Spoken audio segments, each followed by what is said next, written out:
گویا انہیں یہ کوئی ٹینشن ہی نہیں ہے کہ ان کو کسی نے پیدا کیا ہے اور اس رب کے حضور انہوں نے پیش ہونا ہے، اپنی شکل دکھانی ہے، اپنے اعمال کا جواب دے ہونا ہے۔ پیغمبر دنیا میں کس لیے آتے ہیں؟ قیامت کے دن کی جواب دہی اور اللہ کے حضور، جو اللہ کے ساتھ آپ کی ملاقات ہونے والی ہے، اس کا ڈر سناتے ہیں کہ تمہیں اللہ سے قیامت والے دن ملنا ہے۔ اور وہ ملاقات یہ نہیں ہے کہ اللہ تعالیٰ نے آپ سے حال احوال پوچھنا ہے کہ ہاں جی ٹھیک ہو، صحیح پہنچ گئے ہو، نہ، وہ یہ پوچھا جانا ہے کہ جو دنیا میں زندگی دی تھی وہ کیسے گزاری ہے، کتابیں بھیجی تھی، پیغمبر ساتھ بھیجے تھے، کوئی گنجائش نہیں چھوڑی تھی۔ تو وہ اللہ تعالیٰ فرماتا ہے کہ جو لوگ یہ امید نہیں رکھتے نا کہ انہیں مر کے کسی سے ملنا ہے، ملاقات کرنی ہے ہم سے، وَرَضُوا بِالْحَيَاةِ الدُّنْيَا، اور دنیا کی زندگی پہ ہی وہ راضی ہو چکے ہیں، اے جہاں مٹھا اگلا کس نے ڈٹھا، یہ وہی چیز ہے۔ وَاطْمَأَنُّوا بِهَا، اور وہ اسی کے اوپر اطمینان کر کے بیٹھ گئے۔ وَالَّذِينَ هُمْ عَنْ آيَاتِنَا غَافِلُونَ، اور وہ لوگ جو ہماری آیات سے غفلت برتتے ہیں، کیجول لیتے ہیں، ان دھمکیوں کو سیریس نہیں لیتے۔ اولئک مأواہم النار، یہی وہ لوگ ہیں جن کا ٹھکانہ ہوگا جہنم، بما کانوا یکسبون، بسبب ان کے ان اعمال کے جو دنیا میں وہ کیا کرتے تھے۔ دیکھ لیں جی، سیدھی سیدھی باتیں ہو رہی ہیں، مکی صورتوں کا اسلوب آپ دیکھ لیں، بالکل دو ٹوک بات ہے۔ یعنی یہ سورہ یونس میں ابھی تک ہم نے یہ صرف 8 آیات کور کی ہیں، اور اس کے اندر آپ کو پورے دین کا مقدمہ کلیئر ہو چکا ہے کہ اس دنیا میں بھیجنے کا مقصد کیا ہے، اور اللہ تعالیٰ کوئی لگی لپٹی بات نہیں کر رہا، کلیئر کٹ، کہ دنیا کی زندگی کو جنہوں نے سب کچھ سمجھ لیا ہے اور انہیں کوئی امید نہیں کہ انہیں اپنے رب کو منہ بھی دکھانا ہے اور ملاقات ہونی ہے، اور نبیوں کی جو پیروی ہے انہوں نے اس سے روگردانی کی ہوئی ہے، تو ٹھیک ہے ہم انہیں پوچھ لیں گے۔ اب سائملٹینیس کنٹراسٹ، ان الذین آمنوا، بے شک وہ لوگ جو ایمان لے کر آئے، وعملوا الصالحات، اور انہوں نے نیک اعمال کیے، صرف ایمان لانا کافی نہیں ہے، اعمال بھی نیک ہوں، یہدیہم ربہم بایمانہم، تو اللہ تعالیٰ ان کے ایمان کے سبب ان کی رہنمائی کر دے گا ان کا رب، تجری من تحتہم الانہار، ایسی جنتوں اور باغات کی طرف جن کے نیچے نہریں بہتی ہوں گی، فی جنات النعیم، نعمت کے باغوں کے اندر، ایسی جگہ جہاں پر نہریں بہتی ہوں گی اس کی طرف اللہ تعالیٰ رہنمائی کر دے گا، یعنی ان کا الٹیمیٹ جو انعام ہے وہ اللہ کی جنت ہے۔ اللہم اجعلنا منہم مع النبیین والصدیقین والشہداء والصالحین، آمین۔ دعواہم فیہا سبحانک اللہم، جنت میں جانے کے بعد بھی جو ان کی صدا ہوگی نا وہاں پر جنت کو دیکھ کر، وہ یہی ہوگی، سبحانک اللہم، پاک ہے ہمارا رب، اللہ کو پکار کے وہ کہیں گے اے اللہ تو پاک ہے، وَتَحِيَّتُهُمْ فِيهَا سلام، اور وہاں ان کی ایک دوسرے کو دعا ہوگی سلام، یعنی جنتی ایک دوسرے کو جب بھی ملیں گے السلام علیکم کہیں گے، یعنی یہ جنتیوں کی نشانی ہے، دنیا میں بھی سنت ہے، مشروع ہے، اور جنت کے اندر بھی۔ وَآخِرُ دَعْوَاهُمْ أَنِ الْحَمْدُ لِلَّهِ رَبِّ الْعَالَمِينَ، اور جو آخری پکار ہوگی نا ہر جنتی کی وہ یہی ہوگی الحمدللہ رب العالمین، تمام تعریفیں اس اللہ کے لیے ہیں جو تمام جہانوں کا پالنے والا ہے۔ یعنی جنتی اللہ تعالیٰ کی جو جنت میں تعریف کریں گے نا، بسبب ان نعمتوں کے جو ایک جنتی کو ملی کہ اللہ نے اپنا وعدہ پورا کر دیا، ہمیشہ کی جنت مقرر ہو گئی جس میں نہ موت ہے، نہ بڑھاپا ہے، نہ مفلسی ہے، نہ کوئی تکلیف ہے، اور ہر وہ چیز ہے جو انسان چاہے، تو انسان سبحان اللہ کہے گا، اللہ تعالیٰ کی تعریف کرے گا کہ اللہ تو پاک ہے جس نے مجھے سب کچھ دیا، اور اپنے خوشی کے جذبات کے اظہار کے لیے جو آخری کلام اس کا ہوگا نا، وہ ہوگا الحمدللہ رب العالمین۔ تمام تعریفیں اس اللہ کے لیے ہیں جو تمام جہانوں کا پالنے والا ہے۔ سبحان ربک رب العزت عما یصفون وسلام علی المرسلین والحمد للہ رب العالمین۔ سورہ الزمر کے اینڈ پہ بھی جا کے آئے گا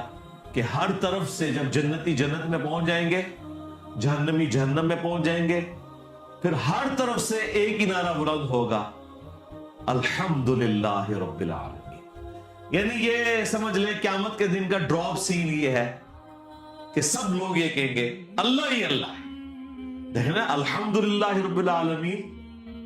کوئی بزرگ نہیں، کوئی بابا نہیں، بھائی جتنے انبیاء دنیا میں آئے، انبیاء کے پیروکار جو دعوت و تبلیغ کا کام کرنے آئے، سب کے سب اس اللہ کا تعارف کروانے کے لیے آئے نا۔ جب انسان اپنے رب کے پاس پہنچ جائے گا پھر اللہ ہی اللہ ہے، انسان کی زبان سے یہی نکلے گا کہ تمام تعریفیں اللہ کے لیے جس نے ہماری رہنمائی کر دی ہے اس جنت تک۔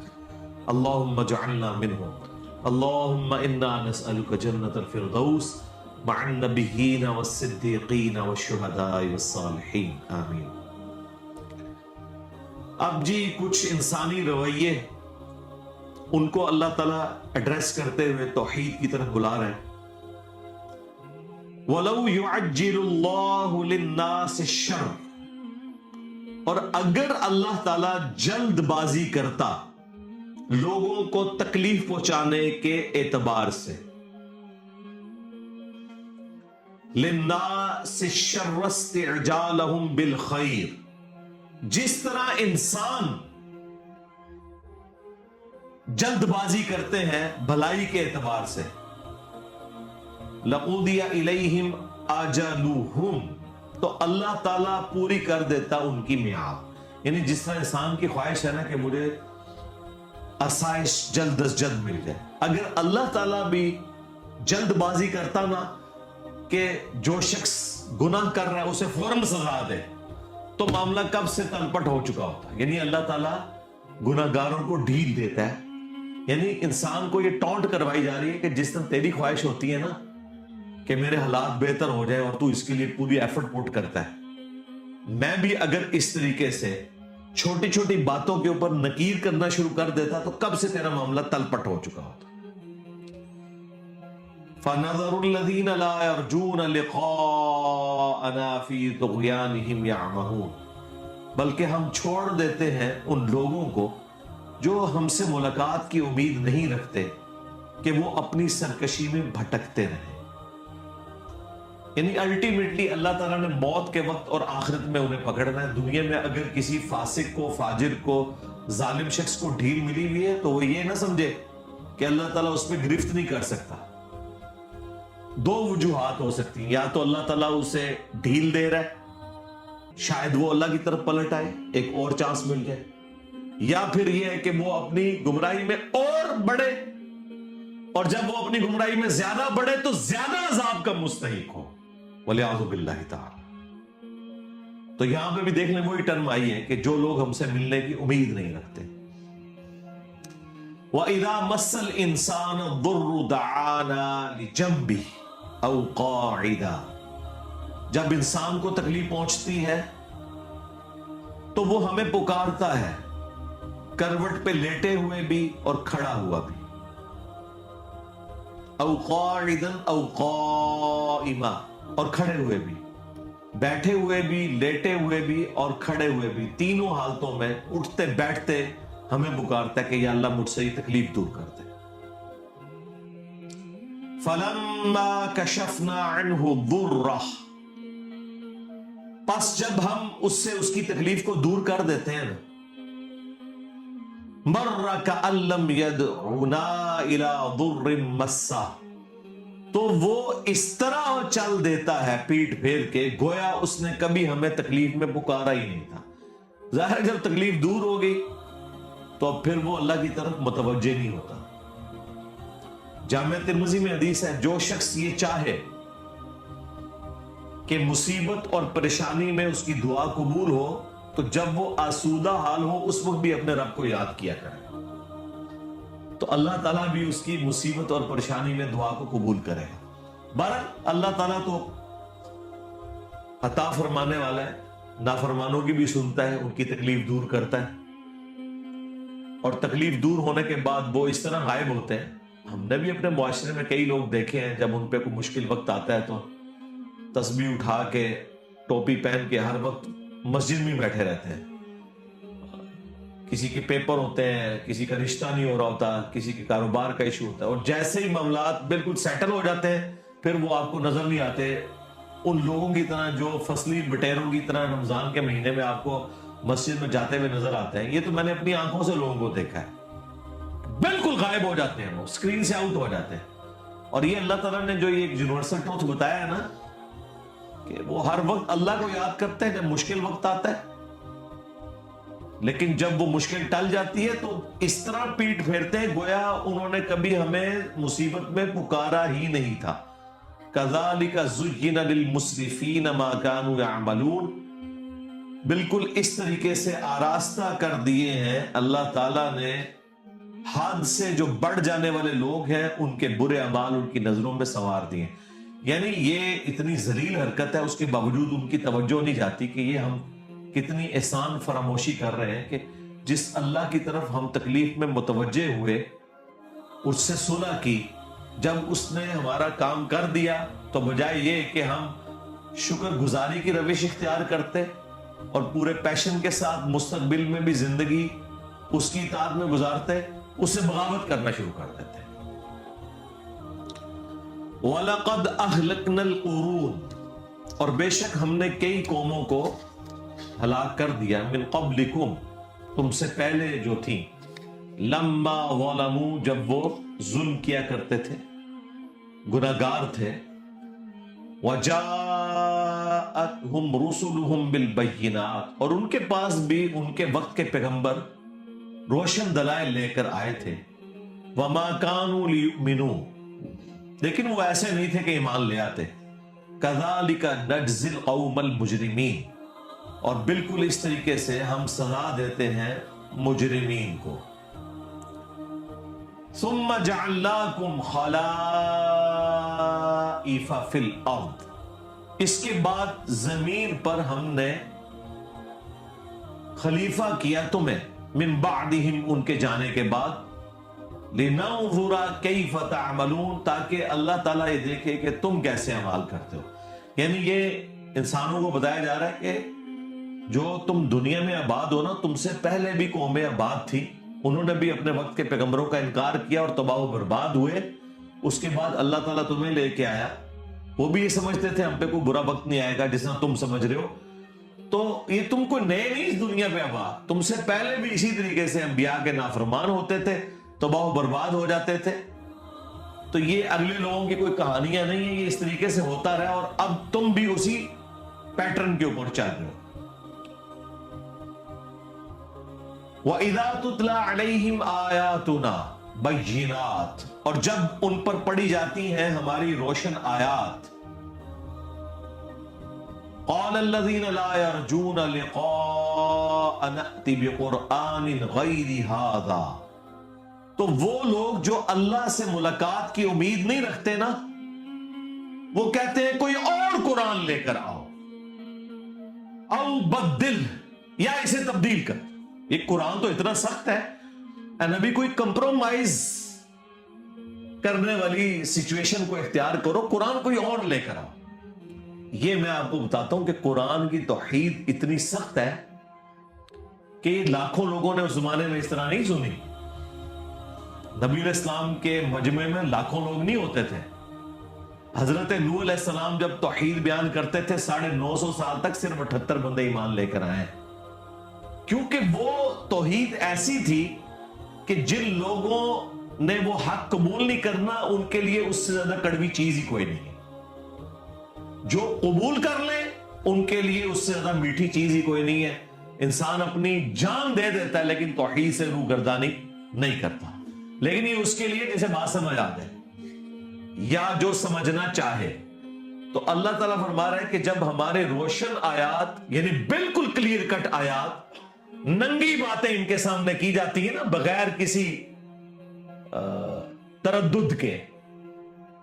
تو یہ کہتے ہیں کہ اے نبی اس قرآن کو بدل دو یا کوئی اور قرآن لے کے آؤ, ذرا میٹھی میٹھی ذرا باتیں ہوں اس کے اندر, یہ کیا سخت سخت باتیں دیکھ لیں, یہ باتیں جتنی ہیں یہ واقعی وہ اسٹریٹ فارورڈ ہے کہ مانو گے جنت ملے گی, نہیں مانو گے جہنم میں جاؤ گے, اور اللہ کو پرواہ بھی نہیں اس کی کوئی. قل ما یکون لی ان ابدلہ, اے نبی تم فرماؤ کہ مجھے تو کوئی اختیار نہیں ہے کہ میں اسے بدل سکوں, من تلقاء نفسی, اپنی مرضی سے میں اس میں سے کوئی چیز نہ نکال سکتا ہوں نہ داخل کر سکتا ہوں, مجھے کوئی اختیار نہیں کہ میں اللہ کی کتاب کو بدل سکوں. اور یہی بات ختم نہیں ہے, ان اتبع الا ما یوحى الی, میں تو خود پابند ہوں اس وحی کا جو میری طرف کی جاتی ہے, میں تو خود اس کی پیروی کرنے والا ہوں. یعنی تم مجھے کہہ رہے ہو کہ قرآن بڑا سخت ہے اسے بدل دو یا کوئی نیا قرآن لے آؤ, اور میں تو خود پابند ہوں اس بات کا کہ جو میری طرف وحی آئی ہے میں نے بھی اس پہ عمل کرنا ہے. صرف تمہیں نہیں بلا رہا اللہ کی طرف, میں نے بھی اپنے رب کا تابع فرمان اسی طریقے سے ہونا ہے جس طرح میں تم سے ڈیمانڈ کر رہا ہوں. انی اخاف ان عصیت ربی عذاب یوم عظیم, میں تو خود خوف رکھتا ہوں اس بات کا کہ بالفرض اگر میں نے بھی اپنے رب کی نافرمانی کی تو بڑے دن کا عذاب مجھے بھی آ پکڑے گا. لیکن یہ وہ آیت ہے جو سخت ترین آیت قرآن کی, یہ سورہ یونس میں آئی ہے, سورۃ الانعام میں آئی ہے, سورہ الزمر میں آئی ہے. قرآن میں 3 جگہ یہ آیت آئی ہے, باقی 2 جگہوں پہ تو ساتھ قل کا بھی لفظ ہے, قل انی اخاف ان عصیت ربی عذاب یوم عظیم. اے نبی تم فرما دو کہ اگر میں بھی اپنے رب کی نافرمانی کروں تو مجھے خوف ہے کہ بڑے دن کا عذاب مجھے بھی آ پکڑے گا. یہ تو ہم احترام الصاحب بریکٹ میں لگا دیتے ہیں بالفرض, یہ قرآن میں کہیں نہیں ہے, یہاں ان سب نے بریکٹیں لگائی ہوئی ہوتی ہیں. تو ان سے ذرا پوچھیں یہ بریکٹیں جو لگاتے ہو تو قرآن کی تعریف کر رہے ہو؟ وہ کہتے ہیں نہیں, سمجھانے کے لیے بریکٹ لگانی پڑتی ہے کہ یہ نبی کے ذریعے سے امت کی اصلاح کی جا رہی ہے. اس کا مطلب ہے بریکٹ میں اگر کوئی تفسیر کے طور پر بات کی جائے تو وہ قرآن کی تحریف نہیں ہوتی. یقیناً نبی تو قطعی جنتی ہے, وہ اللہ کی نافرمانی نہیں کریں گے, ان کے ذریعے سے امت کو کہلوایا جاتا ہے. امت کو اس لیے کہلوایا گیا تھا کہ کوئی امتی کل کو اٹھ کے یہ کہے کہ تم ہمارے سلسلے میں بیعت ہو جاؤ, میں اس وقت تک جنت میں نہیں جاؤں گا جب تک کہ سارے مرید اپنے ساتھ لے نہ جاؤ. اندازہ کریں, یعنی نبی کے ہوتے ہوئے نبی کی مبارک زبان سے جب یہ کہلوایا جا رہا ہے کہ نبی تم فرماؤ کہ مجھے خود خوف ہے کہ اگر میں نے اپنے رب کی نافرمانی کی تو بڑے دن کا عذاب مجھے آ پکڑے گا, تو یہ کہتے ہیں یہ اس لیے تھا تاکہ امت کو ڈر سنایا جائے. اور امت اتنی دلیر ہے کہ امت کا ایک بابا کھڑا ہو کے کہتا ہے کہ جی میں اس وقت تک جنت میں داخل ہی نہیں ہوں گا جب تک کہ اپنے سارے مریدوں کو لے نہ جاؤں. کتنے لے نہ جائیں جتنے تو جانا ہے, جنت کی گارنٹی تو کوئی نہیں ہے. بخاری مسلم دونوں میں حدیث ہے, نبی علیہ السلام نے اپنے ایک ایک رشتہ دار کو پکارا. جب سورہ الشعراء کی وہ آیت نازل ہوئی نا کہ نبی اپنے قریبی رشتہ داروں کو ڈر سنائیے, تو نبی علیہ السلام نے اعلانیہ کہا, اے نبی کے چچا عباس میرے مال سے جو لینا ہے لے لے, اگر اللہ کے حضور تو پکڑا گیا میں تیرے کچھ کام نہیں آؤں گا. اے نبی کی پھوپھی صفیہ میرے مال سے جو لینا ہے لے لے, مال تو میں تجھے دے کے انٹرٹین کر سکتا ہوں لیکن اللہ کے حضور اگر تو پکڑی گئی میں تیرے کچھ کام نہیں آؤں گا. اے نبی کی بیٹی فاطمہ جو جنتی عورتوں کی سردار بھی ہے, بخاری مسلم میں ہے, میرے مال سے جو لینا ہے لے لے, اگر اللہ کے حضور تو پکڑی گئی تو میں تیرے کچھ کام نہیں آؤں گا. یہ ساری باتیں کیا اس لیے کی جا رہی تھی کہ اس کے بعد ان آیات اور احادیث کی تشریح آگے سے کی جائے. اے نہیں جی تے سانو سمجھانے واسطے سی اللہ دے نبی تے کدے گناہ نہیں کر سکتے, بالکل یہی ہے. تے سمجھے ہو تسی تواڈے وڈے سمجھ گئے, نبی کے بعد تو سارے برابر ہیں نا. چاہے حضور کے زمانے کا کوئی انسان ہے وہ بھی فالوور ہے، چاہے قیامت والے دن تک جو آخری انسان ہے وہ بھی فالوور ہے۔ مرتبے میں فرق ضرور ہو سکتا ہے لیکن فالو تو سب نے کرنا ہے، دھمکی تو سب کے لیے ہے۔ مجھے بتائیں اگر فاطمہ کے لیے دھمکی ہے، باقی تو کوئی صحابی شے ہی کوئی نہیں نا، فاطمہ جیسا ہے ہی کوئی نہیں، باقی صحابہ شے ہی کوئی نہیں۔ سب سے قریبی حضور کی بخاری مسلم میں حدیث ہے، فاطمہ میرے جگر کا ٹکڑا، جس نے اسے تکلیف دی اس نے مجھے تکلیف دی۔ بخاری مسلم کی حدیث کے جنتی عورتوں کی سردار فاطمہ، اگر حضور ان کے بارے میں یہ کہہ رہے ہیں کہ فاطمہ میرے مال سے جو لے لینا ہے لے لے، اگر اللہ کے حضور پکڑی گئی میں کچھ کام نہیں آؤں گا۔ اور بخاری مسلم میں حدیث کہ میری بیٹی فاطمہ بھی چوری کرے میں اس کے بھی ہاتھ کٹوا دوں گا۔ تو سرکار باقی تو کوئی شے نہیں ہے، یہ سیدہ فاطمہ کے ذریعے پوری امت کو اناؤنسمنٹ کی جا رہی ہے، اور یہ بابوں کو لے کے بیٹھے ہوئے ہیں۔ بھائی ہم تو نبی علیہ السلام کے زمانے میں بھی کسی شخص کے بارے میں یہ ماننے کے لیے تیار نہیں ہے کہ وہ دھوس اور زبردستی اپنی مغفرت کروا سکتا ہے یا کسی کو ساتھ لے کے جا سکتا ہے جنت میں۔ تمہارے بابے تو شاہی کوئی نہیں، صحابہ جیسا ہے ہی کوئی نہیں، تیرے بابے تو شاہی کوئی نہیں، اہل البیت جیسا ہے ہی کوئی نہیں، تیرے بابے تو شاہی کوئی نہیں۔ تو یہ اسی لیے دیکھیں کام صحیح ڈالا ہے انہوں نے، قرآن ڈائریکٹ نہیں پڑھنا، گمراہ ہو جاؤ گے، ہو گئے گمراہ، سی گمراہ ہو گئے آپ کے نظریات سے، اور آپ گمراہ ہو گئے قرآن و سنت کے نظریات سے۔ ہم آپ کے بزرگوں کے غلط نظریات سے گمراہ ہو کر اسلام کی طرف آ گئے، اور آپ اسلام کے نظریات سے گمراہ ہو کے اپنے بابوں کے پیچھے لگ گئے، کیونکہ آپ نے قرآن و سنت پڑھی نہیں تھی۔ قُلْ لَوْ شَاءَ اللَّهُ مَا تَلَوْتُهُ عَلَيْكُمْ، اے نبی تم فرماؤ کہ اگر اللہ ہی چاہتا تو میں کبھی قرآن تم پر نہ پڑھتا، وَلَا أَدْرَاكُمْ بِهِ، اور نہ اللہ تعالیٰ تمہیں اس کتاب کے اوپر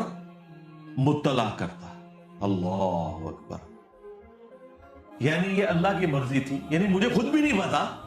مجھے اللہ تعالیٰ نے مبعوث کیا اس کام کے لیے۔ ایک اور جگہ قرآن میں آیا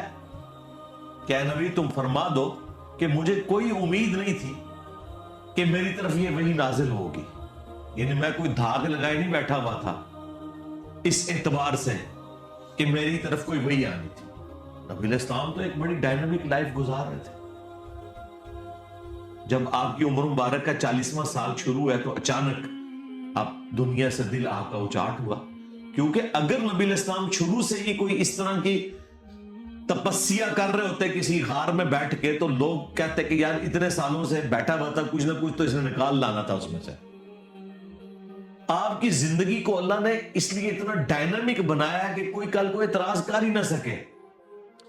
ایک چلتا پھرتا ایکسٹروورٹ انسان جو ایک مکے کی امیر ترین عورت کا خامند ہے، جو تجارت کر رہا ہے اور بالکل نارمل لائف گزار رہا ہے، اچانک جب اس کی زندگی کا 40واں سال آتا ہے اور اس کا دل دنیا سے اچاٹ ہوتا ہے، اور چند دنوں کے لیے اللہ تعالیٰ اس کی رہنمائی کرتا ہے غار ہرا کی طرف، اور وہ بھی اس کی بیوی اسے کھانا باندھ کے دیتی ہے ساتھ۔ اندازہ کریں، بخاری مسلم میں ہے کہ نبی علیہ السلام اپنا کھانا گھر سے لے کے جاتے تھے، ان کے بابے نگاہ مار کے تو یہ وہ کرتے تھے، اندازہ کریں، اور حضور اپنا کھانا ساتھ لے کے جاتے تھے، اور وہاں پہ فرشتہ آتا ہے اور وہ سارے کا سارا سلسلہ نبی علیہ السلام کے لیے ایک مشکل زندگی کا آغاز شروع ہو جاتا ہے۔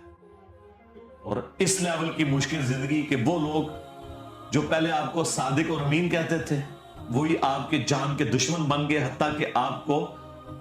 52 سال جس شہر میں آپ نے زندگی گزاری وہ شہر بھی چھوڑنا پڑ گیا۔ کوئی اعلانیہ نہیں، رات کے وقت اندھیرے میں آپ کے سر کی قیمت 100 اونٹ لگ چکی ہوئی ہے، اور اسی میں آپ کو غار ثور میں بھی 3 دن کے لیے رکنا پڑا، اور پھر اس کے بعد بھی کوئی مدینے میں جا کے نبی علیہ السلام کی زندگی کو سکون کی نہیں ہے، جنگوں سے عبارت ہے۔ 2 ہجری میں غزوہ بدر، 3 میں احد، 5 میں خندق، 6 میں صلح حدیبیہ، 7 ہجری میں غزوہ خیبر، 8 میں فتح مکہ، اور 8 ہی میں غزوہ حنین، اور 9 میں رومن امپائر کے خلاف غزوہ تبوک، اور 11 ہجری کے سٹارٹ میں ڈیتھ ہو گئی۔ پوری کی پوری زندگی قربانیوں سے عبارت ہے۔ یعنی اتنی سکون کی زندگی حضور کی گزر رہی تھی، 40 سال سکون سے گزارے ہیں، لیکن اپنی زندگی کے آخری 23 سال آپ کے مسلسل جد و جہد کا نام ہے، جنگوں کی تکلیف اٹھانے کا نام ہے، اپنے قریبی ساتھیوں کی لاشیں اٹھانے کا نام ہے، اپنے گھر والوں کی تکلیف سے گزرنے کا نام ہے۔ 3 بیٹیاں جوان فوت ہوئی، بیٹے فوت ہوئے، اپنے ہاتھوں سے دفنائے، قریبی ساتھی شہید ہو گئے جنگوں کے اندر، اور کیا کیا تکلیفیں آپ کو مستقبل کے لیے بھی بتا دی گئی کہ آپ کے نواسوں کے ساتھ یہ ہونے والا ہے، آپ کے فلان صحابی کے ساتھ یہ ہونے والا ہے آپ کے پاس۔ اگر آپ نبی علیہ السلام کی جگہ اپنے آپ کو رکھ کے دیکھیں تو اتنے مضبوط اعصاب کا انسان آپ کو کوئی اور نظر نہیں آئے گا۔ ایک تو زندگی میں تکلیف، اور یہ بھی بتایا جا رہا ہے کہ آپ کے بعد یہ ہونا ہے۔ ہم تو ماضی میں یاد کر کے ان واقعات کو کتنی تکلیف سے گزرتے ہیں۔ جس شخص نے اپنی محنت سے سارا کا سارا یہ سسٹم قائم کیا، اور اسے بتایا جا رہا ہے کہ 30 سال کے بعد خلافت راشدہ ختم ہو جائے گی، یہ قتل و غارت شروع ہو جائے گا، اور پھر آپ خود بتا رہے ہیں، بخاری مسلم میں حدیث ہے کہ جس طرح اگلی قومیں تباہ و برباد ہو گئی تھی، دنیا کے مال میں ڈوب گئی تھی، مجھے تم سے یہ خطرہ نہیں کہ تم شرک کرنے لگو، تم بھی آپس میں ایک دوسرے کو قتل کرو گے اور تباہ و برباد ہو جاؤ گے جس طرح اگلے لوگ۔ کیونکہ یہ اللہ کی سنت ہے، ہر عروج کو زوال ہے، یہ ذہن میں رکھیے گا۔ یہ ہو ہی نہیں سکتا کہ عروج ہمیشہ قائم رہے، یہ اللہ کی سنت کے خلاف ہے۔ اللہ کی سنت یہ ہے کہ اللہ تعالیٰ عروج جب دیتا ہے نا،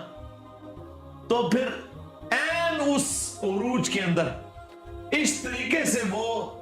رسی کھینچتا ہے کہ دوبارہ سے ڈاؤن فال شروع ہو جاتا ہے۔ دنیا میں کسی نے عروج ہمیشہ نہیں دیکھا۔ آپ مسلمان دیکھیں کہ کوئی مقابلہ ہی نہیں تھا سامنے، اور یورپ تک پورے کا پورا سسٹم پھیل گیا۔ بس وہ حضور کی وفات کے ایگزیکٹلی آلموسٹ 100 سال کے بعد ایک جنگ مسلمان جو ہے وہ فرانس والی جنگ ہار گئے، ورنہ وہ جنگ جیت جاتے ہیں تو پوری دنیا میں قبضہ ہو جاتا ہے، لیکن وہ اللہ تعالیٰ اینڈ ٹائم پہ کھینچتا ہے، کیونکہ کسی کو فری ہینڈ نہیں دیا جاتا۔ تاریخ کس طرح ہر چیز کو ملیا میٹ کرتے جا رہے تھے، تو عین الجالود کے اندر جا کے وہ ان کو شکست ہوئی، وہاں سے ان کا ڈاؤن فال شروع ہو گیا۔ سلطنت عثمانیہ 600 سال تک، آج جناب وہ اتنا سا ٹرکی ملک رہ گئے، ترکی ہے کہ ادھر 3 بر اعظموں میں پھیلا ہوا، افریقہ سے لے کے یورپ اور یہاں ایشیا بھی، سارے کا سارا۔ تو اللہ تعالیٰ الٹیمیٹلی ہر عروج کو زوال دیتا ہے، یہ اللہ کی سنت ہے۔ تو نبی علیہ السلام کی زندگی تکلیف سے عبارت تھی جی۔ تو اللہ تعالیٰ اسی زندگی کا ذکر کرتے ہوئے کہہ رہے ہیں کہ اے نبی ان سے فرماؤ کہ اگر اللہ ہی نہ چاہتا تو میں نہ یہ قرآن تم پہ تلاوت کرتا اور نہ تمہیں اس کتاب سے آگاہ کیا جاتا۔ فَقَدْ لَبِثْتُ فِيكُمْ عُمُرًا مِّن قَبْلِ، تو بے شک میں عمر کا ایک اچھا خاصا حصہ اعلان نبوت سے پہلے تم میں گزار چکا ہوں۔ افلا تعقلون، کیا تم عقل نہیں رکھتے؟ اچھا، لوگ اس آیت کا ایک پہلو لیتے ہیں کہ جی دیکھیں نبی علیہ السلام اعلان نبوت سے پہلے بھی ایک پرفیکٹ لائف گزار رہے تھے، اللہ تعالیٰ نے نبی علیہ السلام کی اعلان نبوت سے پہلے کی زندگی کو دلیل بنایا ہے اس دین حق کی، قرآن کی، توحید کی۔ بالکل، یہ سیکنڈری رزلٹ ہے۔ پرائمری رزلٹ اصل میں اس کانٹیکسٹ میں یہ ہے کہ یہ جو کتاب ہے، میری زندگی کھلی کتاب تھی تمہارے سامنے، اس سے پہلے میں نے کبھی کوئی اس طرح کا کلام تمہارے سامنے نہیں پڑھا۔ یہ اس بات کا ثبوت ہے کہ یہ اللہ تعالیٰ نے میرے ساتھ غیر معمولی معجزہ کیا ہے، مجھے پیغمبر بنا کے مبعوث کیا ہے۔ یہ آیات اس لیے نہیں تھی کہ نبی علیہ السلام کی وہ اس سے شان بیان کرنی تھی آپ نے، یہ اس لیے تھی کہ نبی علیہ السلام کی نبوت کا مقصد پتہ چلتا اور نبی علیہ السلام کی نبوت کو اسٹیبلش کیا جاتا۔ تو کیا تمہیں عقل نہیں ہے کہ میں نے عمر کا ایک اچھا خاصا حصہ تم میں گزارا ہے؟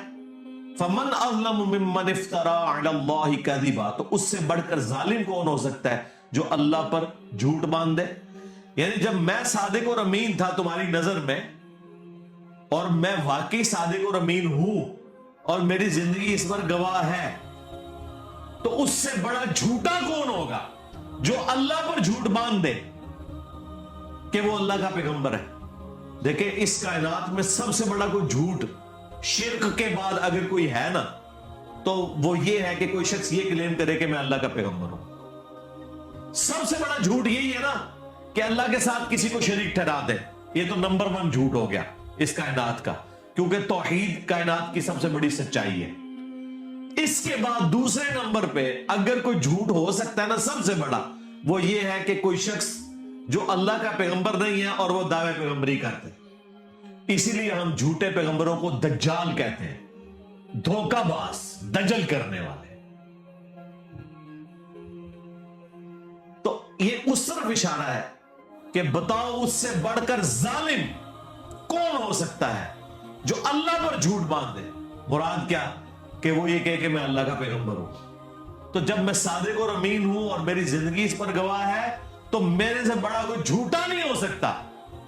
کہ میں اللہ کے اوپر جھوٹ باندھوں کہ میں اللہ کا پیغمبر ہوں۔ لیکن ایسا نہیں ہے کیونکہ تم بھی مانتے ہو کہ میں جھوٹا نہیں ہوں۔ او کذب بآیاتی، یا سب سے بڑا پھر وہ جھوٹا ہوگا جو اللہ کی آیات کو جھٹلائے گا۔ تیسرے نمبر پہ اس کا نمبر آ جائے گا کہ جسے یہ پتا چل جائے کہ یہ اللہ کا پیغمبر ہے اور یہ اللہ کی آیات ہے اور وہ اسے جھٹلاتے ہیں۔ پہلے نمبر پہ جھوٹا کون؟ جو اللہ کے ساتھ شرک کرے۔ دوسرے نمبر پہ کون؟ کہ وہ دعوی نبوت کر دے کہ میں اللہ کا پیغمبر ہوں اور وہ نہ ہو۔ اور تیسرے نمبر پہ کون؟ کہ واقعی اگر کوئی پیغمبر اس کے سامنے آ جائے اسے پیغمبر ماننے سے انکار کر دے، وہ سب سے بڑا جھوٹ ہے، اللہ کی آیات کا انکار کر دے۔ انہ لا یفلح المجرمون، بے شک جو مجرم لوگ ہیں، جو تباہی کے اوپر اترے ہوئے ہیں، گمراہی کے اوپر اترے ہوئے ہیں، انکار کرنے کے اوپر اترے ہوئے ہیں، انہیں کبھی اللہ نے ہدایت نہیں دینی۔ وَيَعْبُدُونَ مِن دُونِ اللَّهِ، اور یہ عبادت کرتے ہیں اللہ کے سوا ان ہستیوں کی، مَا لَا يَضُرُّهُمْ وَلَا يَنْفَعُهُمْ، جو نہ انہیں کوئی نقصان دے سکتی ہیں نہ کوئی نفع۔ اچھا فوراً جب آپ توحید کے اوپر آیات پڑھیں تو یہ کہتے ہیں نہیں ہم نے تو کبھی کسی بابے کی عبادت کی نہیں، دیکھیں جی ہم تو اللہ کا بندہ ہی مانتے ہیں۔ اگلا حصہ چھوڑ دیتے ہیں۔ اللہ تعالیٰ نفی صرف عبادت کے اعتبار سے نہیں کر رہا بلکہ یہ بھی کر رہا ہے کہ یہ ہستیاں نہ کسی کو نقصان دے سکتی ہیں نہ نفع۔ ایک مرے ہوئے شخص جو قبر میں پڑا ہوا ہے اس کی کوئی عبادت نہیں کرتا، ٹھیک ہے بہت اچھی بات ہے، لیکن یہ عقیدہ رکھتا ہے کہ یہ میری بھینسوں کا دودھ خشک کر سکتا ہے، اس کے نام کی میں نے 11ویں نہ دی تو میرے اوپر کوئی مصیبت آ سکتی ہے، تو اس کا کیا مطلب ہے کہ آپ اسے نفع و نقصان کا مالک مانتے ہیں؟ تو آپ بھی شرک ہی کر رہے ہیں۔ اور شرک کیا ہے؟ آپ یہ آیت لیتے ہو کہ ہم تو جی عبادت تو کوئی نہیں کرتے، اللہ نے تو عبادت کرنے والوں کی نفی کی ہے۔ سرکار ساتھ ذکر کیا ہے مَا لَا يَضُرُّهُمْ وَلَا يَنْفَعُهُمْ، جو ہستیاں نہ انہیں نقصان دے سکتی ہیں نہ نفع دے سکتی ہیں۔ وَيَقُولُونَ، اور یہ کہتے ہیں هَؤُلَاءِ شُفَعَاؤُنَا عِندَ اللَّهِ، وہ کہتے ہیں نہیں ہم ان کو تو پکار ہی نہیں رہے، یہ اللہ کے حضور ہمارے سفارشی ہیں۔ سیم وہی مینٹیلٹی، ایسی نہ داتا صاحب کو تو نہیں مانگتے، اللہ کے حضور ساڈے سفارشی نے، ہم سلطان الہند سے تو نہیں مانگتے، یہ ہم اللہ کے حضور انہیں اپنا سفارشی مانتے ہیں، پیچھے ہی اللہ ہے۔ ہاں اے نہیں ہے کہ پیچھے کوئی اور ہے، نہیں پیچھے اللہ ہے جی، سب نہیں ہے۔ سرکار پھر اس کا جواب اللہ تعالیٰ نے جس انداز میں دیا ہے نا وہ ایسا انداز ہے کہ اگر ہم خود سے دیتے تو یہ کہتے ہیں کتنی گستاخانہ بات کر رہے ہو۔ اللہ تعالیٰ فرما رہا ہے قل